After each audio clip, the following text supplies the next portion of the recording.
Hey everyone, I'm Molly. And I'm Dan, and today we are going to debunk some common myths in real estate. That's right, there's a lot of misinformation in real estate, and today we're going to break down some of those myths. Let's get to it. Real estate myth number one, you have to have 20% down to buy a house. No, that's not true. We've had people buy a house with as little as 3% down. We've had people buy as little as 0% down. You're right, there are 100% financing loan products. It really depends on the loan product that your lender or mortgage broker has put you into. That's correct, because a VA loan, which is available only to veterans, but can be as little as 0% down, whereas an FHA can just be a few percent. Or maybe you want to bring 20%. Myth number two, the best time to buy a house is in the spring. Wow, okay, so I don't think that's true. It could be, there's the most inventory in the spring, but there's also the most competition. That's true. And so it's a real trade-off. In the winter, there's the least amount of competition and the least amount of inventory. So if you find the perfect house in the dead of winter, you will probably have less people competing for it because people don't want to move when it's 0 degrees outside. Myth number three, you should always price your house high. Please don't.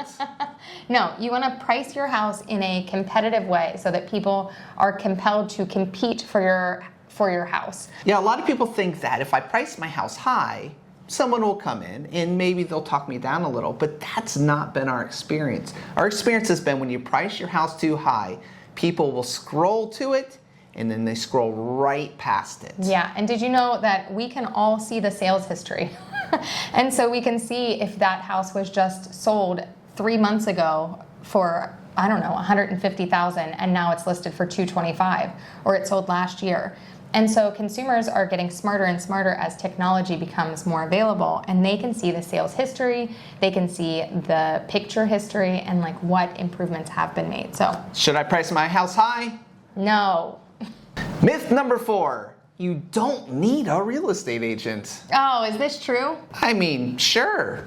You don't have to have a real estate agent. I think the question is really, should you have a real estate agent? Well, if you want representation, if you want someone who knows the market and what is the activity in the market, what are the expectations in the current market, and that changes honestly day to day and week to week.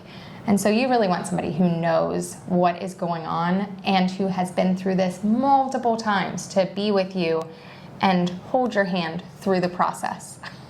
And negotiate like crazy. Yes, true. Myth number five. So when you click on See This House on one of those websites, perhaps one that rhymes with Willow, when you click See This House, the myth is that you are going to see that with the listing agent. Is that right? Wrong. Who are you going to see it with? You're going to see it with whoever paid the most money. Those are referral links. And so what that is an agent who has paid a website that rhymes with Willow or one that rhymes with Fedfin a certain amount of money to get those leads. So when you push that button, it's going to someone who's not associated with that specific house. That's true. And they might be a great agent. They might be great or they might suck. Yeah, true. Who knows? So you could just call us and we will help you and promise not to suck. That's true. Myth number six, you won't need to sign any paperwork to see a house. That used to be true. Until August 17th, 2024. That's right. But now you really do have to sign paperwork What to happens see if a you house. don't sign Well, it? if you don't sign it and they show you the house and they get caught, randomly caught, your agent will have to pay $1,000, a $1,000 fee. And we really do get randomly audited. So they will go through our files, they'll pick out a showing time, showing appointment, and they'll say, did you have a buyer's agreement with this person? And if you cannot come up with that within 24 hours, we as the agents get fined $1,000. So that's a myth. You have to, please, you have to sign the paper. Yes. And we do have options. If you don't want to get into a 6-month commitment with us, you could sign a paper for just one house. So if you just want to feel out, is this the right agent for me? We can sign a single property agreement.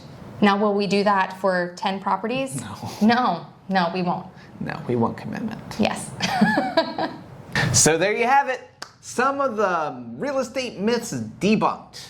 Hey, if you have any other questions or if you have any myths that you think that are common in real estate, drop them in the comments below and we will address them.